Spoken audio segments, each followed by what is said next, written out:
आचार्य मध्यमाम् अस्मदाचार्य पर्यन्ताम् वंदे गुरु परंपराम्। आयुर्वेद की शिक्षा में, आयुर्वेद की परंपरा में हमने पहले परंपरा का परिचय देखा। तो कोई भी विषय को जानने के लिए उसका इतिहास जानना बहुत ही आवश्यक होता है। इसके लिए हमने पहले आयुर्वेद का इतिहास जाना। मानव सभ्यता के जितना ही पुराना आयुर्वेद का इतिहास है, मनुष्य जाति की शुरुआत जैसे ब्रह्मा से मानी जाती है, उसी तरह से आयुर्वेद के इतिहास की भी शुरुआत ब्रह्मा से ही हुई है। ब्रह्म संहिता जो 1,00,000 श्लोक में थी, लक्ष्य संहिता भी जिसको बताया जाता था, ब्रह्म, उसके बाद दक्ष प्रजापति, उसके बाद अश्विनी कुमार और उसके बाद इंद्र, ऐसी एक अलौकिक परंपरा की हमने बात देखी। लौकिक परंपरा में चरक संहिता, सुश्रुत संहिता और वाग्भट के अनुसार, काश्यप संहिता के अनुसार अलग अलग ऋषि मुनियों की हमने बात देखी कि कौन से ऋषि मुनि लौकिक परंपरा में आते हैं। अभी हम चरक संहिता की दृष्टि से देख रहे हैं, तो चरक संहिता की दृष्टि से हमने देखा भारद्वाज ऋषि, भारद्वाज से पुनर्वसु आत्रेय, पुनर्वसु आत्रेय से 6 और ऋषि की बात आती है। उसमें अग्निवेश, बेल, पराशर और आगे जाकर क्षारपाणी, हारित, इस तरह के जो अलग अलग 6 ऋषि हैं, उन्होंने अपनी अपनी व्याख्याएं लिखी, अपनी अपनी संहिताएं लिखी। उसमें अग्निवेश संहिता को दृढ़बल ने पूरी किया और उसके बाद चरक संहिता, चरक ने उसको प्रतिसंस्कृत किया। तो ये हम देख रहे थे चरक संहिता की भूमिका, वहां तक हम आ गए थे। उसके बाद जो ये 6 ऋषि अलग अलग थे, उसमें से अग्निवेश का जो तंत्र था उसकी परंपरा आगे चली, जो चरक संहिता तक आई। चरक संहिता के बाद हमने देखा सुश्रुत संहिता, सुश्रुत संहिता के बाद हमने वाग्भट का परिचय लिया, उसको बृहत्त्रयी कही जाती है। उसके बाद हमने लघुत्रयी का भी परिचय किया, लघुत्रयी के बारे में भी जाना। उसमें माधव निदान, सारंगधर संहिता और भाव प्रकाश नामक ग्रंथों का विवरण किया। ये लघुत्रयी, और चरक, सुश्रुत और वाग्भट ये बृहत्त्रयी, ऐसे 2 विभाग आयुर्वेद में बताए गए हैं। आगे हमने आयुर्वेद के प्रतिपाद्य विषयों को भी देखा। आयुर्वेद के अलग अलग विषय है, उसके 8 अंगों में विभाजित किए गए हैं। उसको अष्टांग आयुर्वेद कहते हैं। उसमें कायी चिकित्सा, शालक्य तंत्र, शल्य तंत्र, अगध तंत्र, भूत विद्या, कौमारभृत्यम, वाजीकरणम और रसायनम, ये 8 तंत्र के ऊपर आयुर्वेद आयुर्वेद विभक्त हो गया है 8 अंगों में। ये 8 अंग अलग अलग नहीं है, अपितु एक दूसरे से बहुत ही नजदीक है, एक दूसरे से मिलते हैं, लेकिन तो भी एक व्यवस्था के रूप में अष्टांग आयुर्वेद का विभागीकरण हुआ। वो विभागीकरण उसके बाद अलग अलग ग्रंथों में कल्पना विज्ञान अर्थात भेषज्य को बनाना कैसे है, एक प्रैक्टिकल पूरा विषय है। निदान, माधव निदान नामक ग्रंथ में पूरी निदान की चर्चा की गई। चिकित्सा को लेकर चरक में बताया गया, शल्य को लेकर सुश्रुत में बताया गया, कौमारभृत्यम को लेकर काश्यप संहिता में बताया गया। अगध तंत्र की बात अनेक संहिताओं में विभक्त हो गई। तो ऐसे संहिताओं को, विषय को लेकर हम कुछ बातें कर रहे थे। उसमें से आयुर्वेद का मूल जहां पर है उसको देख रहे थे त्रिदोष, और त्रिदोष का जो मूल है उसको देख रहे थे पंच महाभूत। तो पंच महाभूतों से त्रिदोष की उत्पत्ति, त्रिदोष से मनुष्य शरीर की एवं प्राणी जगत की उत्पत्ति, यहाँ तक हम आ गए थे। पंच महाभूतों में पृथ्वी, जल, तेज, वायु और आकाश, ये क्रम से उत्तरोत्तर सूक्ष्म है। ये भूत का वही क्रम है, पृथ्वी, जल, तेज, वायु, आकाश का, और उसी से कफ, पित्त और वात की उत्पत्ति होती है। वात पित्त कफात्मक पूरा जगत है। जैसे पूर्वा पंच महाभूत से व्याप्त पूरा जगत है, उसी तरह से वात पित्त कफ से पूरा व्याप्त जगत है। काल उसके ऊपर प्रभाव करता है, कफ, पित्त और वात को। ये 3 दोष बहुत सारे पथियों में स्वीकृत हुए हैं, चाहे होम्योपैथी हो, एलोपैथी हो, चाहे नेचुरोपैथी हो, किसी भी पद्धति को इसका डायरेक्ट या इनडायरेक्ट स्वीकार करना पड़ता है। तो ये पूरा के पूरी बात हमने अभी तक देखी थी। तो पंच महाभूतों से त्रिदोष की उत्पत्ति होती है, त्रिदोष से त्रिदोष की साम्यावस्था ही प्रकृति कही जाती है, प्राकृतिक अवस्था कही जाती है, और कोई भी इसमें से विकृत हो गया तो उसको हम रोग कहते हैं। दोष साम्यम अरोगता, दोष वैषम्यम सरोगता। दोष का विषम होना, तत्व का विषम होना वही रोगावस्था है, और उसका सम हो जाना वही स्वास्थ्य है। तो इसके लिए ये हमने पूरा का पूरा आयुर्वेद का विज्ञान हमने देखा। उसमें वात पित्त कफ के बारे में देखा, वो पंच महाभूतों के बारे में देखा, वो भी आपके सामने साइड थे। अब उसको हम ग्रहण कैसे करते हैं? अनंत मार्ग है ग्रहण करने का। हमारा शरीर हर पल वातावरण से कुछ ना कुछ लेता रहता है। जैसे वायु हम लेते हैं, प्रकाश लेते हैं, ऐसे अनेक परमाणु के रूप में पृथ्वी, जल, तेज, वायु का या आकाश का हम ग्रहण करते रहते हैं। ये निरंतर आदान की और प्रदान की, श्वास की, उच्छ्वास की, स्वीकार की और विसर्जन की प्रक्रिया निरंतर उससे चलती रहती। उसमें से हम भौतिक रूप से 6 रस लेते हैं। तो चरक मुनि ने यह बताया है कि ये 6 ही रस है, 7वां जगत में कोई रस नहीं है।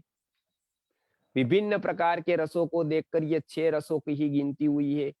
जगत भर के आहार द्रव्यों को जब लिया गया, जगत भर के आहार द्रव्यों को पहचाना गया, तब ये 6 ही रस की प्राप्ति हुई। तो ये षड रस है। वो 6 रस यदि शरीर को मिलते हैं तो ये ओरिजिनली फ्यूल है। तो ये 6 रसों से शरीर का बल की, वर्ण की, आयु की वृद्धि होती है। इसके लिए चरक मुनि ने बताया सर्वरसाभ्यासो बल कराणाम। सर्व रसों का अभ्यास कोई करता है तो वो व्यक्ति का स्वास्थ्य बल टिका रहता है। सर्व रसाभ्यासो बल कराणाम, एक रसाभ्यासो दौर्बल्य कराणाम। एक रस का अभ्यास दुर्बलता को करता है, अनेक प्रकार के रोग करता है। इसके लिए सभी प्रकार के रस को खाना चाहिए, सेवन करना चाहिए। कुदरत ने ये 6 रस सभी आहार द्रव्यों में रखे हैं। अलग अलग आहार द्रव्यों में 1, 2, 3, 5 या 6 रस मौजूद होते हैं। ये रस का पूरा एक विज्ञान है। जैसे भागवत में बताया है, अध्यात्म शास्त्र में, रसे जीते जितम सर्वम। रस को जीतने से जैसे पूरी सृष्टि जीत लेती है, उसमें उसे उसी तरह से आयुर्वेद में बताया है कि षड्रस ज्ञान है। षड्रस का जिसको ज्ञान हो गया, वो भूतों का और आहार का अच्छी तरह से, औषधों का ज्ञान कर पाएगा। तो आहार का, औषध का यदि ज्ञान करना है तो ये 6 रसों का ज्ञान अवश्य ही होना चाहिए। बिल्कुल सरल है। मधुर, अम्ल, लवण, कटु, कषाय, तिक्त, भेतात षड्विधम रसम। षड्विध प्रकार के रस है, वो 6 प्रकार ये है। मधुर, अम्ल, लवण, कटु, कषाय और तिक्त भेद से ये 6 रस है। उसका क्रम भी सेवन करने का वही है। तो आयुर्वेद में बताया है, भोजन के आदि में मधुर रस ले, बाद में अम्ल ले, बाद में लवण ले, बाद में कटु, तिक्त और बाद में कषाय ले। अंत में कषाय इसलिए लेना है क्योंकि वो खाने को पचाता है। तो इसके लिए इसके बाद आयुर्वेद ने ये 6 रसों की बात बताई। तो ये 6 रसों के नाम आप याद रख सकते हैं। उसमें मधुर 1, अम्ल, लवण, कटु, कषाय और तिक्त, इस प्रकार के ये 6 आहार द्रव्य, 6 रस सभी द्रव्यों में, कोई रस में, कोई द्रव्य में मधुर रहेगा, कोई में अम्ल, कोई में लवण, कोई में कटु और कोई में कषाय और तिक्त। ऐसे बहुत सारे रस अलग अलग रीत से रहेंगे। किसी में 2, किसी में 3, किसी में 4, किसी में 5 और किसी में 6 रस मिल सकते हैं कोई द्रव्य में।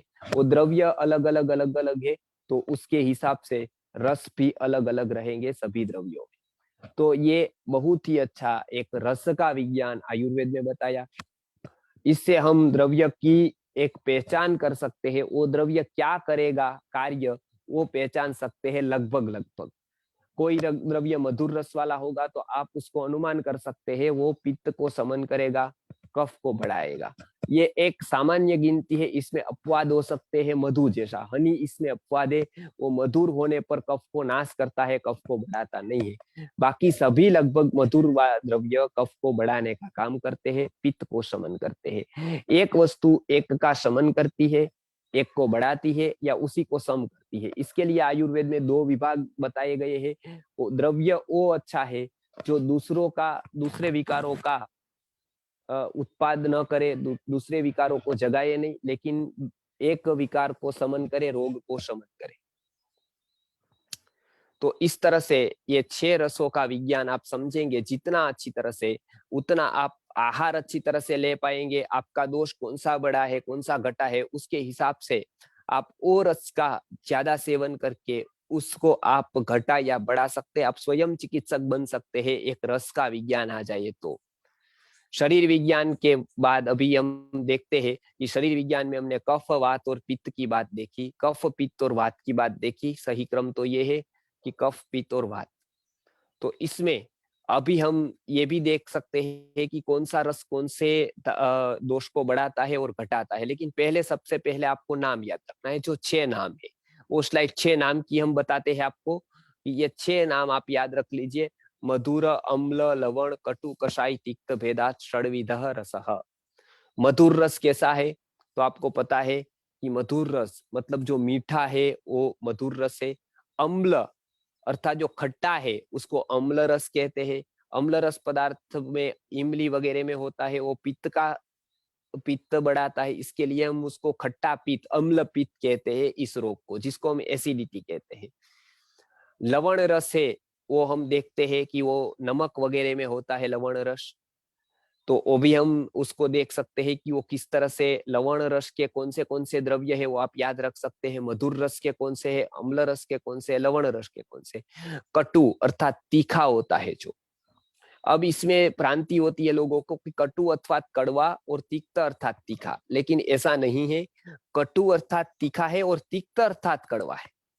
पंचतिक्त घृत आयुर्वेद का आता है, उसमें 5 कड़वी औषधियां है, और कटु त्रिकटु चूर्ण आता है, उसमें 3 तीखी औषधियां है। इससे वो त्रिकटु बनता है, सौंठ, मरी और पीपर का चूर्ण।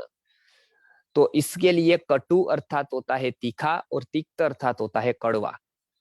तो ये भ्रांति होती है बहुत लोगों को कि कटु अर्थात होता है कड़वा, लेकिन कटु अर्थात होता है तिक्त। कभी कभी कटु का अर्थ कड़वा में होता है, लेकिन वो लाक्षणिक प्रयोग माना जाता है, वास्तविक वो नहीं होता है। जैसे कटु पटोल, तो कटु पटोल का अर्थ कड़वी पटोल है, लेकिन वो वास्तविक प्रयोग नहीं है। वो कटु ऐसे ही वहां बता दिया है, वस्तुगत्या तो वो कटु पटोल नहीं है, तिक्त पटोल है।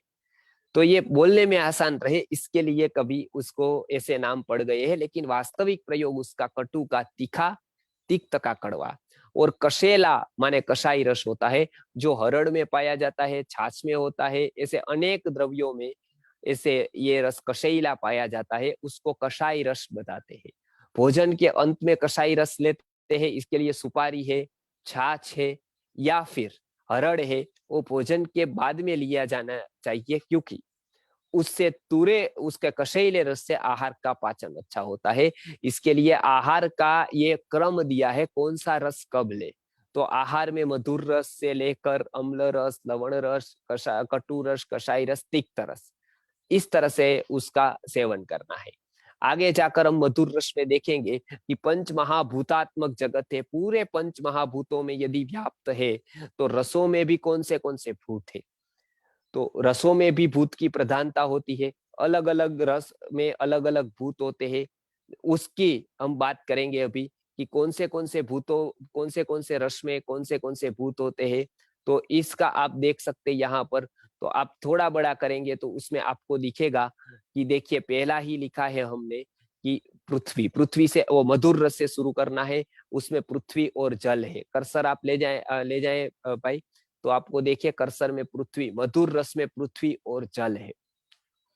पृथ्वी और जल से बनकर कफ बनता है, और जो कफ का रॉ मटेरियल है वही मधुर रस का रॉ मटेरियल है। आप देख सकते हैं पृथ्वी और जल से, जल को बनकर ही कफ बना था, और वही दो महाभूत को लेकर मधुर रस बना है। इसके लिए रॉ मटेरियल समान है, तो समान वृद्धि ये नियम है। समान वृद्धि सर्वेशम विपरीते विपर्ययः, तो इसके लिए ये सामान्य वृद्धि के न्याय से सबसे पहले ये पृथ्वी और जल को मिलाकर मधुर रस बना है। इसके लिए वो मधुर रस किसको बढ़ाएगा? तो कफ को बढ़ाएगा। इसके लिए अधिक मधुर रस खाएंगे आपको कफ के रोग होंगे। खास करके डायबिटीज जो होता है वो मधुर रस के अधिक सेवन से होता है। उसका कारण ये है कि वो कफकृत है। इसके लिए आयुर्वेद में बताया कफकृत च सर्वम प्रमेह हेतु। अस्या सुखम स्वप्न सुखम दधीनी ग्राम्योदक आनुपरसापयांशी नवान्नपानम गुणवैकृतं च कफकृच्च सर्वम प्रमेह हेतु। इसमें बताया आस्या सुखम, डायबिटीज होने का सबसे पहला कारण है मुंह को अच्छा लगे ऐसा खाना, पेट को अच्छा लगे ऐसा खाने की बात दूसरी होती है, लेकिन मुंह को अच्छा लगे ऐसा खाना। तो ऐसे पदार्थ क्या है मुंह को अच्छा लगते हैं जो मधुर रस वाले होते हैं। तो मधुर रस वाले पदार्थ आप देख सकते हैं उसमें क्या क्या होता है, पृथ्वी और जल ये दोनों मिलकर मधुर रस बनता है। तो ये मधुर रस की बात हमने बताई, पृथ्वी और जल आप देख सकते हैं, पृथ्वी और जल। फिर आता है अम्ल रस दूसरा। अम्ल में पृथ्वी और अग्नि है। इसके लिए खट्टी चीज आप खाएंगे तो आपको देखेंगे एसिडिटी बढ़ेगी, अग्नि बढ़ेगी। अंदर ऑलरेडी हमारे अग्नि है और वो खट्टा रस उसको बढ़ाएगा। और वो भारी चीजें होती है, तो भारी चीजें है वो पृथ्वी की है और दूसरा महाभूत अग्नि है उसमें। इसके लिए वो जलन उत्पन्न करती है खट्टी चीजें। इसके लिए आप खट्टी चीजें खाएंगे तो आपको एसिडिटी होगी, एसिडिटी होगी तो एसिडिटी बढ़ेगी। तो पृथ्वी और अग्नि महाभूत से कौन सा उत्पन्न होता है? अम्ल रस होता है। तीसरा आता है लवण। लवण के दो से बनता है, जैसे जल और अग्नि से। हमको पता है कि नमक को आप रख देंगे तो जल का ज्यादा शोषण करता है, जल गीला हो जाता है। आप ओला नमक गीला हो जाता है हमको पता है, क्योंकि वो क्षार में क्या होता है, जल होता है। ये एक बात है। इसके लिए उसको मॉइस्चर लग जाता है, वो गीला हो जाता है, वो जमीन पर रखे उसमें से पानी छूट जाता है। दूसरा होता है उसमें अग्नि। इसके लिए वो तीक्ष्ण होता है। किसी के आंख में यदि नमक डाल दे तो हमको पता है कितनी जलन होती है, क्योंकि आंखों में आलोचक नाम का पित्त होता है। वो पित्त समान रूप अग्नि आने से वो जलने लगता है। इसके लिए कोई भी आग्नेय पदार्थ से आंख को जलन होती है। तो नमक भी आग्नेय पदार्थ है, उसमें अग्नि है, इसके लिए जलन होती है। कोई यदि खून निकाल दे और खून पे वो नमक डाल दे तो उससे बहुत ही जलन लगती है। हमको पता है कि इस तरह के भी लोगों को सताया जाता है 3rd डिग्री वगैरह में, कि उसको एक घाव करके उसके अंदर नमक डाला जाता है। तो ये भी बहुत सारी वस्तुएं हैं, वो उसके आग्नेय तत्व है उसमें, इसके लिए उसको बहुत ही जलन होती है। तो इसके लिए जल और अग्नि इसको मिलकर लवण रस बनता है। तो लवण रस से ये दोनों महाभूतों की वृद्धि होती है। इसके लिए अग्नि बढ़ाने के लिए भाव प्रकाश नामक ग्रंथ में भाव मिश्र जी ने बताया, भोजन आदो भक्षयन नित्यम लवणम आर्द्र संयुतम। तो ये भोजन आदो भक्षयन नित्यम लवणम आर्द्र संयुतम, तो उसको क्या करते हैं? तो वो बताते हैं कि जिह्वा शोधनम परम, दीपन होता है, उससे पचन होता है और जीवा का शोधन होता है। तो ये एक काम है, क्योंकि अग्नि को बढ़ाने का नमक का गुण है, वायु का अनुलोमन करने का ये गुण है। तो ये आप देख सकते हैं, ये लवण का कार्य है। इसके लिए हमारी जठराग्नि प्रदीप्त होती है। इसके लिए पहले अदरक और नमक का खाना चाहिए अग्नि प्रदीप्त करने के लिए, भोजन से थोड़ी देर पहले। फिर भोजन का क्रम आता है, लेकिन भोजन से पहले भोजन आदो भक्षयन नित्यम लवणम आर्द्र संयुतम, लवण को अदरक के साथ खाना है ऐसा बताए, क्योंकि उसमें अग्नि है तो वो अग्नि को बढ़ाएगी। तो अभी हमने देखा कि ये लवण में अग्नि और ये जल है, ये हमने देखा। अब आता है कटु, त्रिकटु है जैसे, तो सूंठ मरी और पीपर, उसमें क्या क्या है? तो उसमें अग्नि और उसका वजन, उसका जो साइज होता है उससे अपेक्षा है उसका वजन कम होता है, क्योंकि उसमें पृथ्वी नहीं है। पृथ्वी तत्व वाले जितने भी पदार्थ है वो ज्यादा भारी होता है। जैसे आलू भारी होता है, सभी कंद का वजन भारी होता है। तो कंदों के हिसाब से इसका वजन हल्का है। जैसे ब्लैक पेपर है, ब्लैक पेपर उतने भारी नहीं होते हैं, वो आपको पता है। तो ब्लैक पेपर में अग्नि है क्योंकि वो तीखा लगता है, और दूसरा वो हल्का है, वायु है उसमें। यही चीज पृथ्वी की होगी तो भारी होती है। जैसे किसी का बीज होता है वो भारी होता है क्योंकि उसमें पृथ्वी तत्व की प्रधानता है। लेकिन काली मिर्च होती है उसमें वायु है, तो वायु और अग्नि मिलकर वो तीखा रस बनता है। तो तीखे रस से दोनों वस्तु बढ़ती है, एक तो अग्नि बढ़ती है, इसके लिए आपको एसिडिटी हो और तीखा खाया कोई भी पदार्थ, कटु खाया तो आपको एसिडिटी बढ़ेगी और वायु भी थोड़ा बढ़ सकता है। तो ये हमने देखा यहाँ पर कि कटु में वायु और अग्नि है। तिक्त में क्या है? तो तिक्त में वायु और आकाश है। तिक्त अर्थात होता है कड़वा। तो कड़वा रस को आपको पता है कि वो वायु और आकाश तत्व होने से ओल भी वो हल्का हो जाता है। नीम वगैरह है, नीम जिसको हम नीम कहते हैं, तो ये नीम है, उसमें क्या क्या है? वायु है और आकाश है। अब जिस जिस रस में आकाश तत्व है वो सात्विक होता है, क्योंकि आकाश वो सत्व का बोधक है। तो इसके लिए तिक्त में क्या क्या है? कड़वे रस में क्या क्या है? वायु करने का गुण है और आकाश तत्व है उसमें। इसके लिए हो सके तब तक कड़वा रस खाली पेट नहीं खाना चाहिए, क्योंकि वायु को बढ़ सकता है, वायु उससे बढ़ सकता है। इसके लिए तिक्त रस वाला जो होता है, मतलब कड़वा होता है, वो खाली पेट न खाए। तो आगे हम देखते हैं कि वायु और आकाश ये कड़वे रस में प्रधान होता है। कड़वे रस ये दोनों तत्वों को बढ़ाता है। आगे अंतिम रस है वो है कषाय, जैसे हरड़ हो गई। तो हरड़ में क्या है? तो जैसे देखते हैं आप कि हरड़ का ओरिजिनल स्वरूप है, बहुत उत्तम हरड़ आएगी वो पृथ्वी से और वायु से बनते हैं कषाय रस वाले, तूरे रस वाले। तो कषाय रस वाले बहुत सारे पदार्थ आप देख सकते हैं, जैसे सुपारी है, जैसे हरड़ है, वो सभी क्या होंगे कि उसमें पृथ्वी है तो भारी होंगे। हरड़ भी कौन सी उत्तम आती है? तो 20 ग्राम जिसका वजन होता है हरड़ का, 7 प्रकार की हरड़ बताई गई है। उसमें से विजया हरड़ है, रोहिणी भी है, अभी जो मिल रही है वो विजया हरड़ मिल रही है। सातों हरड़ के उत्पत्ति स्थान और लक्षण अलग अलग बताए हैं। हरड़ की परीक्षा ऐसे दी गई है कि हरड़ को आप पानी में डालो और यदि हरड़ डूब जाए तो वो हरड़ उत्तम हरड़ है। तो 20 ग्राम जिसका वजन होता है, इसका गुरुत्व होता है, वो हरड़ उत्तम होती है, क्योंकि उसमें पृथ्वी भूत प्रधान है। तो हरड़ डूब जाए वो हरड़ बहुत अच्छी है।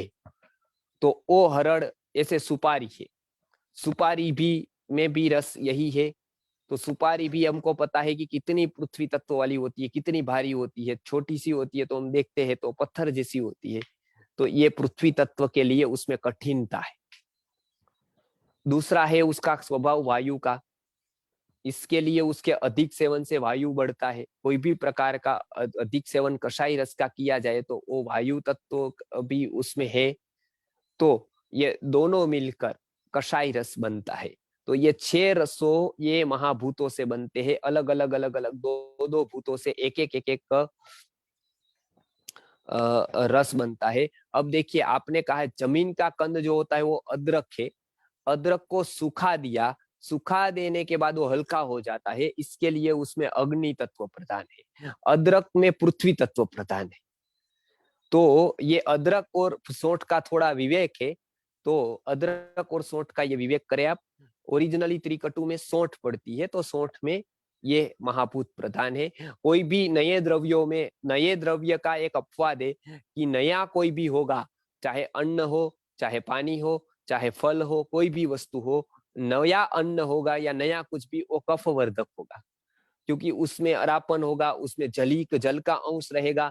धीरे धीरे धीरे धीरे वो जल का अंश चला जाएगा, वो सूख जाएगा, तो उसमें अग्नि तत्व प्रदान हो जाएगा। इसके लिए डायबिटीज वालों को, मंदाग्नि वालों को, जिसको पचता नहीं है, उसको नया अन्न लेने का आयुर्वेद में मना किया है। नय नवान्न पानम गुड़वई कृतंच कफकृच्च सर्वम प्रमेह हेतु। तो उससे नवान्न पान लेने का भी डायबिटीज में मना किया है। उसका ये आहार का विज्ञान है, जितना उसको अच्छी तरह से समझेंगे उतना लाभदायक होगा वो, कि कौन से वस्तु में कौन सा भूत प्रधान होता है और किस तरह से उसको पहचाने। प्रायः कुदरत ने आहार द्रव्यों का ऐसा विभाजन किया है कि हर एक द्रव्य आप ऋतु के अनुसार लेंगे तो आपका स्वास्थ्य बना रहेगा। और वो बहुत सारे घातक रोगों के पर भी रस चिकित्सा हम करेंगे, रस को देखकर, तो रस पूरे जगत में व्याप्त है। भगवान ने बताया है रसोहम अप्सु कौन्तेय प्रभास्मि शशि सूर्ययोः, कि मैं पानी में रस हूँ। रसो हम अप्सु कौन्तेय, रस में, पानी में मैं रस हूँ। और रस की बात बताते बताते बहुत सारी विभूति बताई है गीता में। तो इस तरह से जितना हम रस को अधिकता से समझेंगे उतना आयुर्वेद में हमारा प्रवेश होगा, उतना हम द्रव्यों को, आहार द्रव्यों को पहचान सकते हैं। और आहार द्रव्यों को पहचानने के बाद हम उसका उचित सेवन कर सकते हैं, और जो त्याज्य है उसको हम छोड़ सकते हैं। तो ये हमने आयुर्वेद के रस का विज्ञान बताया। हर एक रसों में, ये महाविज्ञान में एक महाभूतों की प्रधानता होती है। ये भी हमने देखा कि इतने इतने महाभूतों की प्रधानता एक रस में है। तो ये अलग अलग महाभूतों के संयोजन से ये रस की उत्पत्ति हुई है। अभी मॉडर्न साइंस 4 ही रस मानता है। 5वां रस अभी अजीनोमोटो आया है, जो बहुत ही घातक है। तो अभी 5वें रस की शोध हुई है, ऐसा लोग कह रहे हैं। लेकिन आयुर्वेद ये मानता है कि 5 में नहीं, 6 रस तो पहले से ही मौजूद है। और उस जो भी रस नया बनता है वो कोई नया नहीं बनता है, वो 4-5 रसों को मिक्स करके एक नया रस, एक नया टेस्ट लगता है। तो आपको लगता है कि ये नया रस बना दिया किसी ने। कोई रस नया नहीं बनता है, आहार द्रव्यों में मौजूद होता है, उसी का संयोग करके कोई कोई वस्तु बनाता है। वो रस नहीं बनाता है, वो वस्तु बनाता है। लेकिन आज के वैज्ञानिक ने बता दिया कि भाई वो रस बनाया है। रस कोई बना नहीं सकता है, वो महाभूतों में मौजूद होता है। वो अलग अलग प्रमाण में कोई वस्तु बन गई, उसमें अलग अलग टेस्ट आ गया, उसको एक अलग ही प्रकार का टेस्ट माना जाता है, जिसको चित्र रस कहते हैं। अलग अलग रस मिलकर एक रस बन गया। तो इसको, जैसे हम भेल खाते हैं या ऐसा कोई भी पदार्थ खाते हैं, थोड़ा थोड़ा डालते हैं, 10 ग्राम उसका, 2 ग्राम हो, 3 ग्राम हो, 5 ग्राम हो, इस तरह से। तो इस तरह से रस का विज्ञान एक अद्भुत विज्ञान है। तो ये आप देख सकते हैं कि इतने महाभूतों के में इतने इतने रसों की उत्पत्ति हुई है। 6 रस आपको याद ही होंगे: मधुर रस, अम्ल, लवण, कटु, कषाय और तिक्त भेद से 6 रस है। और 6 रस की उत्पत्ति में ये सारे महाभूत है। आगे हम देखते हैं कि ये रसों के सेवन से जो उसमें महाभूत है उस तरह का वो कार्य करते हैं। जैसे मैंने उदाहरण के रूप में बताया कि मधुर रस से कफ बढ़ता है, उसी तरह से जिसमें जिसमें जो तत्व होगा वो तत्व को शरीर में जाकर बढ़ाएगा, और विपरीत जो उससे होगा उसको वो घटाएगा। तो ये रस का विज्ञान आप देख सकते हैं कि आयुर्वेद में ये रसों की चर्चा की है। षड रसाभ्यासों, 6 रसों का अभ्यास है, वो करना चाहिए। रोज 6 रसों का सेवन करना चाहिए। 6 के 6 रस ऐसा करना चाहिए आहार में कि 6 के 6 रस आ जाए। इसके लिए भारतीय थाली वो उत्तम थाली मानी जाती थी, क्योंकि उसमें ये ध्यान रखा गया था कि 6 रस उसमें आ जाते थे। मधुर रस आ गया, अम्ल रस आ गया, लवण रस आ गया। इसके लिए थाली में मधुर रस वाला कोई मिठाई स्वीट भी होगी, अम्ल रस वाली चटनी भी कुछ होगी, लवण रस वाला कुछ लवण वगैरह होगा या सब्जी में लवण होगा, कषाई रस वाली छाछ होगी, कटु रस अर्थात तीखे रस वाली कोई दाल वगैरह होगी, और तिक्त रस वाला, कड़वा रस वाला भी कोई पदार्थ होगा, करेला जैसा सब्जी वगैरह। तो उसमें 6 रसों का समन्वय हो जाएगा। तो 6 रस से परिपूर्ण ये कहा जाता है आदर्श भोजन, क्योंकि उसमें सभी महाभूत सम प्रमाण में हम ले सकते हैं। तो ये आप 6 रस को अवश्य ही तैयार कर लीजिए साइड से, कि मधुर, अम्ल, लवण, कटु, कषाई, तिक्त भेदात षड्विध रस है। ये भी चार्ट तैयार कर लीजिए कि कौन से महाभूत में और कौन से रस में कौन सी महाभूत की प्रधानता होती है। तो बहुत ही उसको समझने में आसानी रहेगी। आयुर्वेद का ये पूरा विज्ञान पंच महाभूत का है। पंच महाभूत के गुणों से ही पूरा का पूरी जगत सृष्टि का निर्माण हुआ है। हमारा शरीर भी पंच महाभूतों से बना है, तो रस से उसकी पूर्ति होती है। तो इसके लिए हम जो रस लेते हैं उसके परिणाम हमारे शरीर पर दिखते हैं, रोग पर दिखते हैं। रोग का शमन भी होता है, बहुत रोग होते भी है। तो ये केवल ना केवल रस की वजह से होता है। इसके लिए आहार द्रव्य कौन से रस वाला लेना है वो आयुर्वेद बताता है कि इस रोगी को ऐसे रस वाला, उस रोगी को ऐसे रस वाला आहार द्रव्य लेना है। उसकी पूरी एक गणना की गई है। वो हम अभी देखते हैं नेक्स्ट अगली स्लाइड में। ये आप देख लिया आपने स्लाइड्स में, ये महारस में कौन से महाभूत थे वो हमने बताया। आगे का मैं बताऊंगा कि आगे जो हमको आगे जो आहार रस है उसमें किससे किससे क्या क्या बढ़ता है वो आप देख सकते हैं। जैसे कफ वर्धक क्या क्या है वो आप देख सकते हैं। कफ को बढ़ाने वाला मधुर रस है। क्यों है? क्योंकि उसमें आपको पता है पृथ्वी और क्या क्या है, पृथ्वी और जल है।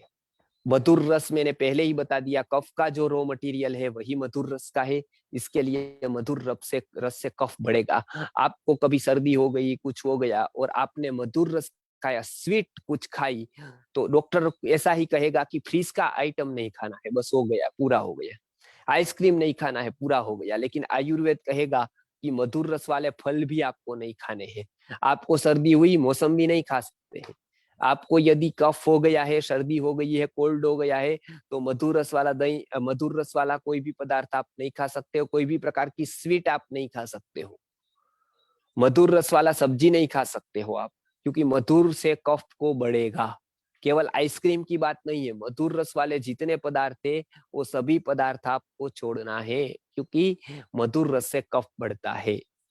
दूसरा है अम्ल। अम्ल में भी हमने देखा था, तो अम्ल रस भी क्या करता है, तो कफ को बढ़ाता है। तो हम स्थूल दृष्टि से देखते हैं तो केवल थोड़े वस्तु से कफ बढ़ता है, लेकिन हम जब सूक्ष्म वस्तु से देखते हैं तब हमको पता चलता है कि इतने इतने रस से बढ़ता है। कफ क्यों बढ़ता है अम्ल रस से? क्योंकि उसमें पृथ्वी है। पता है आपको कि पृथ्वी और अग्नि से अम्ल रस बनता है, हमने पहले ही देख लिया।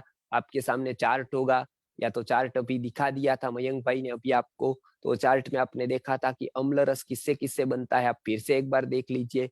तो ये फिर से चार्ट दिखाइए मयंक भाई। तो ये चार्ट आप देख सकते हैं, देखिए लवण, इसमें देखिए अम्ल रस, देखिए तो अम्ल रस में पृथ्वी है। आपने देखा अम्ल रस में क्या है, पृथ्वी है। तो इसके लिए वो क्या बढ़ाएगा, हमारा कफ बढ़ाएगा। अब आगे देखते हैं लवण रस। लवण रस भी कफवर्धक है, क्योंकि उसमें जल है। हमको पता है कफ दो से बनता है, पृथ्वी से बनता है और जल से बनता है। तो डॉक्टर ये नहीं कहेगा कि आप नमक वाली चीजें खाएंगे, नमकीन खाएंगे तो कफ बढ़ सकता है। आयुर्वेद ये कहेगा कि आप लवण रस का सेवन करेंगे तो आपको कफ बढ़ सकता है, क्योंकि लवण रस में जल प्रधानता होती है और कफ भी जल से बनता है। दोनों का रॉ मटेरियल एक हो गया, तो सामान्य वृद्धि ये न्याय है। ऐसे अनेक प्रकार के नियम, अनेक प्रकार के सूक्ष्म तत्व की आयुर्वेद ने विचारणा की है, जो दूसरी पथी में ये देखने को नहीं मिलता है। इसके लिए बहुत लोगों ने बताया कि आयुर्वेद है वो बहुत बड़ा विज्ञान है, ऋषियों की एक बहुत बड़ी खोज है, बहुत गहरा ये विज्ञान है, बहुत सूक्ष्म विज्ञान है ये। इसके लिए हमने देखा कि कफ ये तीनों से बढ़ेगा। मधुर रस से इसलिए बढ़ेगा, उसमें वो सबसे ज्यादा मधुर रस से बढ़ेगा क्योंकि उसमें पृथ्वी और जल दोनों है।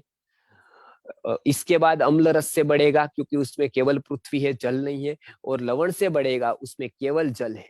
तो जो रॉ मटेरियल कफ का था वही रॉ मटेरियल ये तीन रसों का किसी ना किसी रस का है। इसके लिए कफ वृद्धि के लिए मधुर रस, अम्ल रस और लवण रस का सेवन नहीं करना है। किसी को भी कफ के रोग हो तो ये तीन छुड़वा देना है या तीन छोड़ देना है, तो वो कफ उसको नहीं बढ़ेगा, तो कफ के रोग नहीं होंगे। तो ये आप आसानी से उसको समझ सकते हैं कि कौन से पदार्थ नहीं खाने हैं। अब दूसरी बात आती है कोई कोई औषधि में, तो ये अपवाद भी होता है। ये एक हो गया नियम, लेकिन नियम के दो प्रकार है। एक तो जड़ नियम है, ऐसा यहाँ पर नहीं है। आयुर्वेद कहता है कि शरीर हमेशा बदलता है, हमेशा ही उसमें परिवर्तन आता है। तो उसमें कोई ना कोई सृष्टि में अपवाद होता है। सृष्टि में एक भी बात ऐसी नहीं है जिसका कोई अपवाद न हो। हर एक बात में अपवाद है, आप देखेंगे। नियम है और नियम ये जड़ नहीं है। कुछ कुछ बातों में अपवाद होता है। तो कुछ औषधि, कुछ आहार द्रव्य वो अपवादिक होती है। वो मधुर रस वाली होने पर भी वो कफ को नहीं बढ़ाती है। जैसे कि हनी है, वो मधुर रस वाला होते हुए भी वो कफ को नहीं बढ़ाता है, उल्टा वो कफ को दूर करता है। तो ऋषि मुनियों की ये सूक्ष्म दृष्टि गई, सभी पदार्थों का दर्शन किया। तो हम जितना जगत को आसान समझते हैं उतना जगत आसान नहीं है, हम जितना जगत को सरल समझते हैं उतना वो सरल नहीं है, हम जितना ऊपर समझते हैं उतना वो ऊपर नहीं है, वो बहुत ही गहरा है, बहुत ही सूक्ष्म है। इसके लिए ऋषि मुनियों ने दिव्य ज्ञान की प्राप्ति से ये पूरे के पूरे महाभूतों के रसों का ज्ञान किया, और वो रसों का ज्ञान करते हुए वो आहार द्रव्य लेने से क्या क्या हमको शरीर में बढ़ता है उसका विज्ञान की बात की। तो आगे भी आप उसका देख सकते हैं। इसी तरह से आप एक एक महाभूत को देखते जाइए।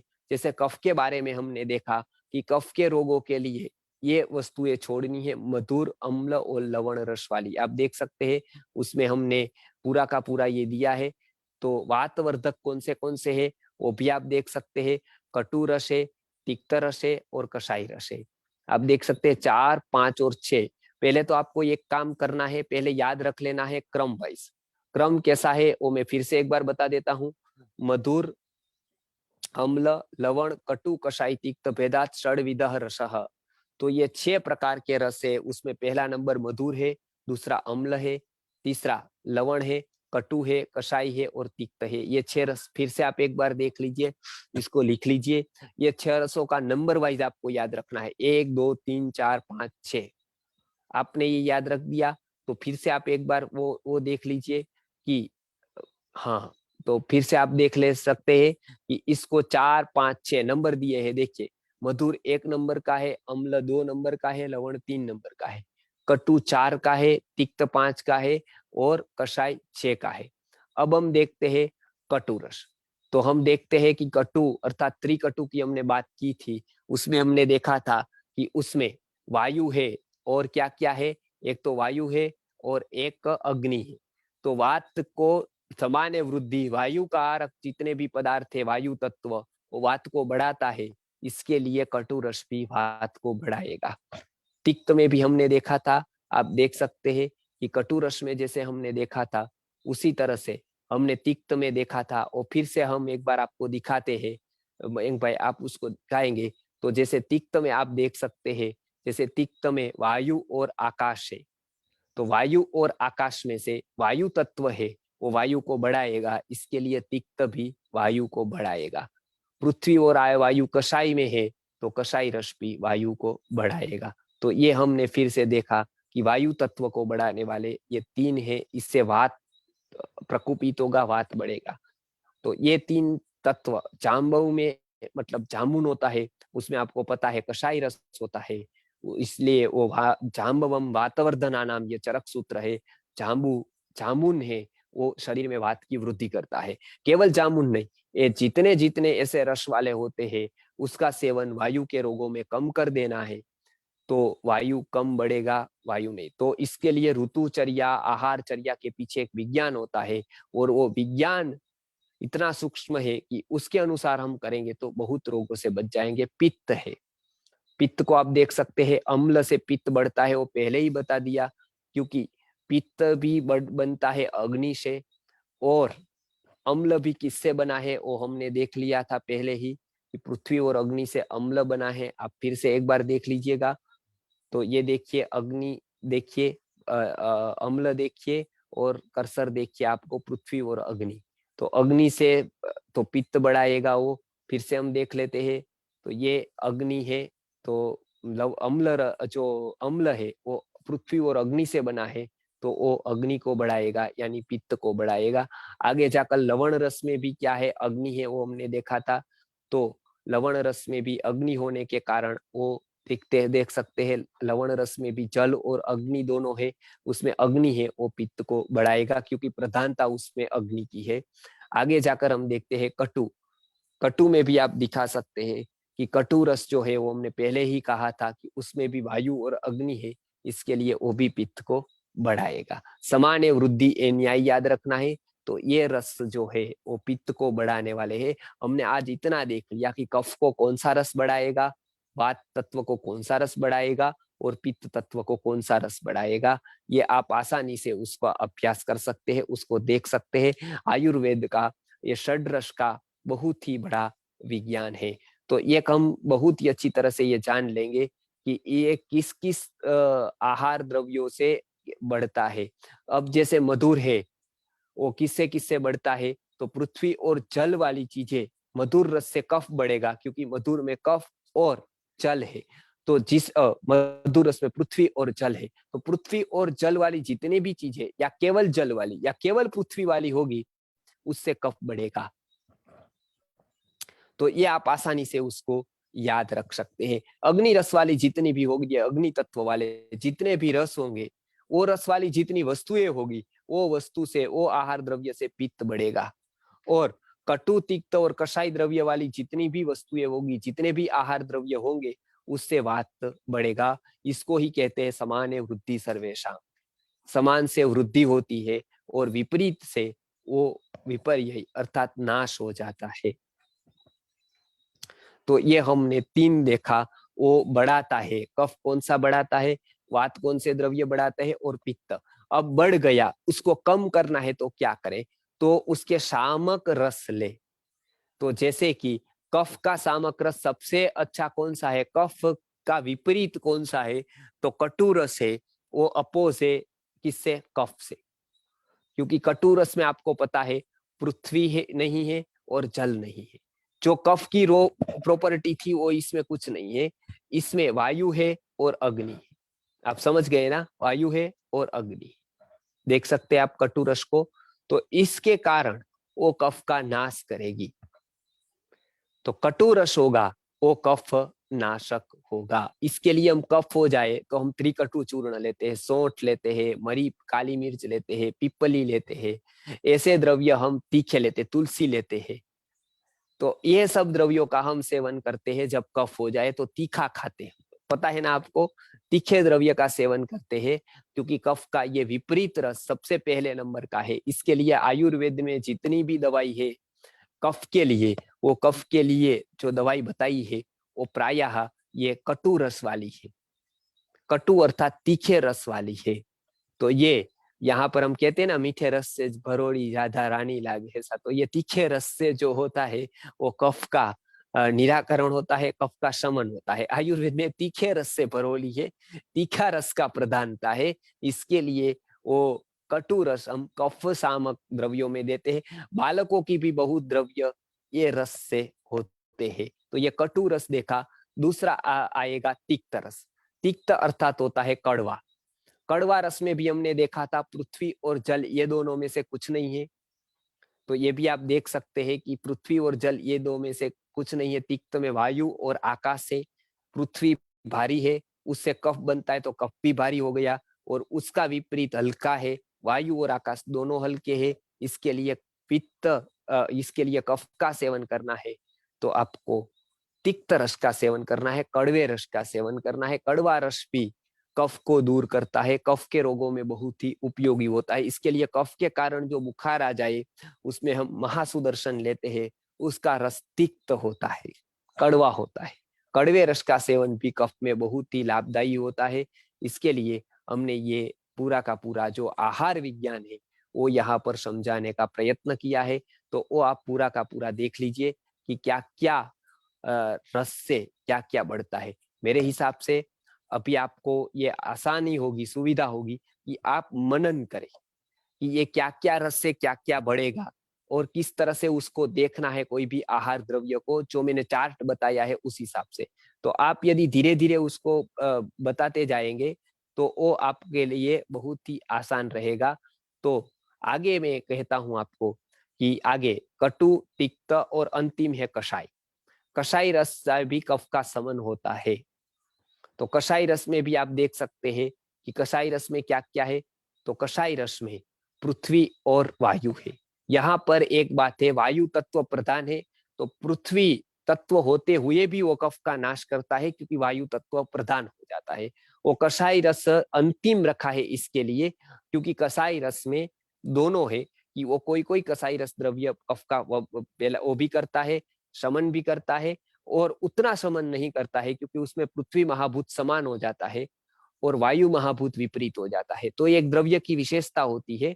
तो इसलिए ये भी आपको याद रखना है। कभी कभी अपवाद हो जाता है इसमें भी एक अपवाद है कि कफ पृथ्वी होने के बावजूद भी कषाय रस कफ का समन करने में उपयोगी होता है। क्यों होता है उसका हम आगे देखेंगे कषाय रस की प्रॉपर्टीज में, क्योंकि उसमें पृथ्वी वो गौण है, मुख्य महाभूत वायु है। तो इसके लिए जब ये पूरा का पूरा आप जानेंगे तो इतना मुझे लगता है कि इतना आप तैयारी कर पाएंगे। एक एक रस में कौन से महाभूत है और उसका क्या क्या कार्य है वो हम आसानी से समझ सकते हैं। मुझे लगता है कि ये अच्छी तरह से आप ये चार्ट को समझ गए हैं। तो ये पहले के बारे में आप जान लीजिए कि कितने रस है, तो 6 रस है। 6 रस कौन से महाभूतों से बने हैं वो आप जान लीजिए। उसके बाद वो महाभूतों पे कार्य किस तरह से करते हैं वो भी आप जान लीजिए। तो आपको समझना एकदम आसान हो जाएगा शरीर की त्रिदोष की रचना और षड्रस। तो ये त्रिदोष और षड्रस का ये विज्ञान अभी हमने बताया आपको। अगली बार इसकी तैयारी आप करिए, तो अगली बार हम फिर से एक और टॉपिक पर चर्चा करेंगे जो आपको आयुर्वेद के सूत्र समझने में बहुत ही आसानी हो जाएगी, क्योंकि आयुर्वेद के सूत्र सभी इसी के आसपास इर्द गिर्द उसका वो चलेंगे। एक एक महाभूत की बात करेंगे, एक एक रस की बात करेंगे और उत्पत्ति की बात करेंगे। तो आयुर्वेद का ये आप अभ्यास करेंगे तो थोड़ा थोड़ा थोड़ा आपको तकलीफ होगी, लेकिन बाद में आप आसानी से आयुर्वेद को समझ सकते हैं। कफ कौन करता है, पित्त कौन करता है, वात कौन करता है, कौन बढ़ाता है, कौन घटाता है, किस रूप में हम द्रव्य का सेवन करेंगे तो किस तरह से हमको लाभ होगा, किस समय पर हमको सेवन करना चाहिए वो भी हम आपको बताएंगे कि कोई काल भी होता है, वो कफ पित्त और वात का काल होता है। उस समय समय पर कफ पित्त और वात बढ़ता और घटता रहता है। जैसे सृष्टि में कुछ भी ना हो, लेकिन समय समय पर कभी बहुत धूप पड़ेगी, कभी ठंड पड़ जाएगी और कभी बारिश आ जाएगी। क्या परिवर्तन हुआ है? काल काल ही परिवर्तित हुआ है और कुछ नहीं परिवर्तित हुआ। तो ऋतुएं बदल गई। सूर्य चक्कर लगाने लगा तो यहाँ आया तो ये ऋतु, वहां गया तो वो ऋतु, वहां गया तो वो ऋतु। इस तरह से सूर्य ने चक्कर लगाया तो एक एक राशि पर रहा, तो एक एक राशि पर रहने से उसकी ऋतुएं बदल गई। उसी तरह से सूर्य पूरे दिन में एक चक्कर लगाता है, उस चक्कर के अनुसार हमारे वात पित्त कफ शरीर में बढ़ते और घटते रहते। कोई कुछ नहीं करता है, कुछ हम लेते नहीं है, तो भी काल के प्रभाव से हमारा वात पित्त और कफ बढ़ता रहता है। उसकी बात हम आगे करेंगे, क्योंकि आप पहले ये चार्ट को समझ जाइए। ये चार्ट जो शरीर विज्ञान का है वो अभी बाकी है सिखाना। फिर से मैं एक बार इसको रख दिया है, क्योंकि फिर से मैं अगली बार आपको ये सिखाऊंगा तो आपको समझने में आसानी रहेगी। फिर हम दिनचर्या, ऋतुचर्या, इसके बारे में हम वर्ग लेने वाले हैं। तो ये आपके लिए समझना बहुत ही आसान हो जाएगा। कफ को, पित्त को और वात को और शरीर के त्रिदोष को, शरीर की स्थिति को। आगे जाकर हम धातु विज्ञान लेने वाले हैं। आगे जाकर हम सुश्रुत का शारीर विज्ञान लेने वाले हैं। तो आयुर्वेद में बहुत कुछ सीखना है। न्याय दर्शन क्या कहता है, किस तरह से पदार्थों को देखता है, उसकी भी मैं बात करूंगा। तो आयुर्वेद का जो फिजिक्स है इसको हम न्याय दर्शन कहते हैं। तो ये हम इसकी भी हम बातें करेंगे। तो अभी समय हो गया है, तो अभी मैं ऐसा कहूंगा कि अभी हम इतना ही रखते हैं। आगे फिर से आप जुड़िए, ज्यादा से ज्यादा लोगों को जोड़िए। फिर से हम अगला सेशन इसके ऊपर रहने वाले हैं, महाभूतों के ऊपर, और थोड़ी बहुत आयुर्वेद के बारे में बातें भी लेने वाले हैं। ऋतुचर्या और दिनचर्या की भाई बातें लेने वाले हैं, क्योंकि उसमें वात पित्त कब कब बढ़ता है, कब घटता है, उसके अनुसार हम आहार विहार कैसे कर सकते हैं हमारे, उसकी भी बातें लेने वाले हैं। सभी बातें क्रमशः आएगी। इसके लिए जो लोग ने बताया है कि वो भी आप बता देना, वो भी बता देना, तो वो क्रम से आएगा बराबर। क्योंकि वो ये क्या होता है कि ये कोई ख्वाहिश पूरी करने का नहीं। वो कलाकार आता है ना, तो उसको एक रात में संगीत के सब गीत पूरे करने होते हैं। इसके लिए वो फरमाइश रजू करते हैं कि मेरी फरमाइश ये है, आप एक बार वो गीत गा दो, दीकरो मारो लाडक अयो, या तो फिर बाबुल की दुआएं लेती जा, तो वो ख्वाहिशें पूरी करता है। और मैं ऐसा नहीं हूँ। तो यहाँ पर क्रमस्तु अध्ययन प्रयोजक, क्रम से जो जाएगा उसमें सब बातें आती जाएगी। इसके लिए हम ये क्रमशः आपको देंगे, आपको समझने में आसानी होगी, आप उसको सूक्ष्मता से समझ सकते हैं। तो ये फिर से आप जुड़िए। लेकिन फिर मैं ये बताता हूँ बात आपको कि आप इसकी पूरी तैयारी करके आप आइए। ये केवल इतने मेहनत कर रहे हैं यहाँ पर मयंक भाई, जो आपको एक साइट बना रहे हैं, उसमें मेहनत लगती है, उसको निस्वार्थ भाव से वो कार्य कर रहे हैं। तो इसके लिए आप वो सपोर्ट तभी कर पाएंगे जब आप उसको मैक्सिमम लोगों तक ये सेशन को पहुंचाएंगे और आप वो पढ़ेंगे, तैयारी करके बैठेंगे, तो उसको आप समझ पाएंगे।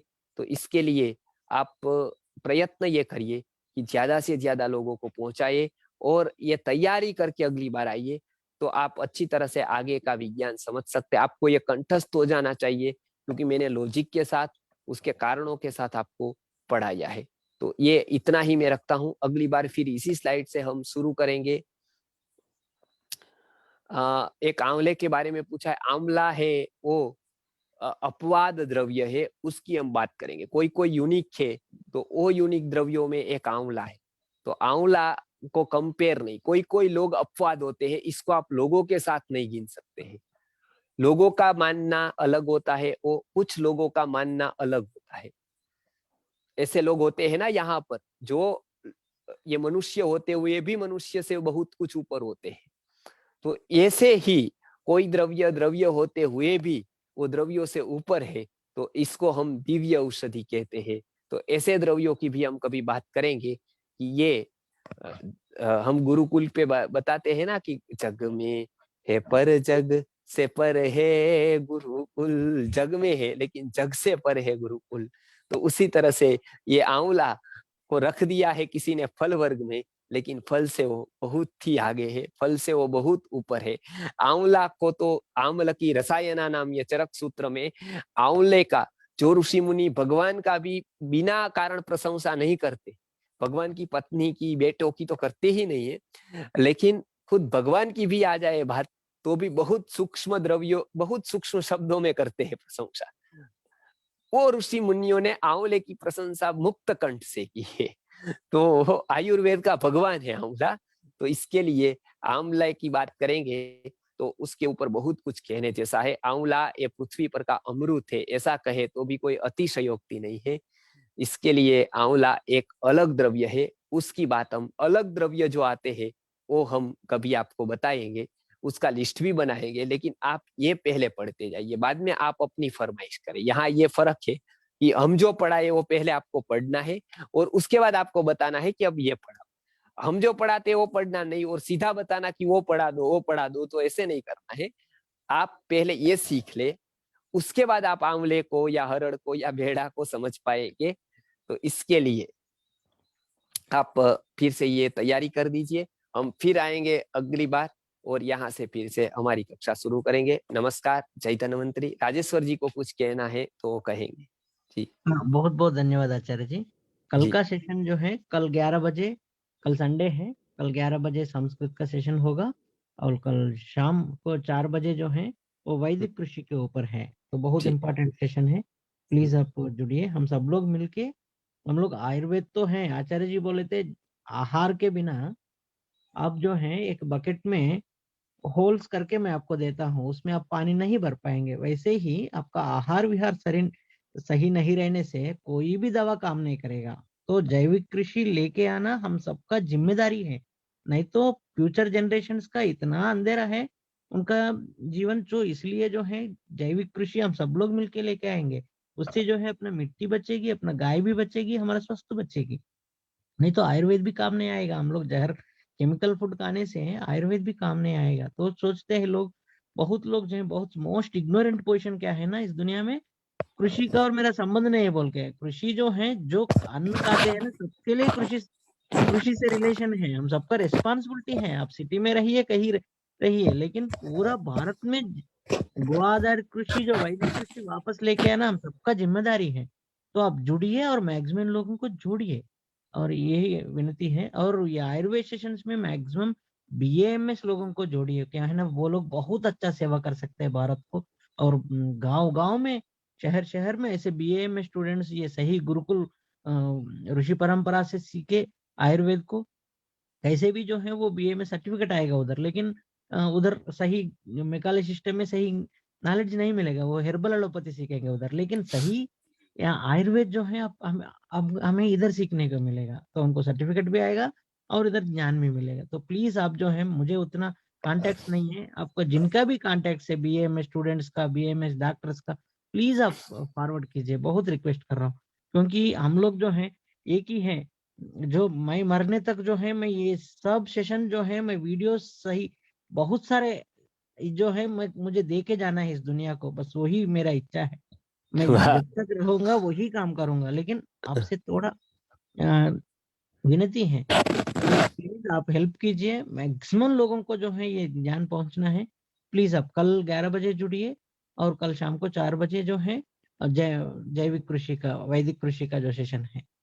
बहुत बहुत धन्यवाद। Thank you Shiv Prasad ji, thank you Acharya ji. कल सुबह 11 बजे मिल रहे हैं हम लोग।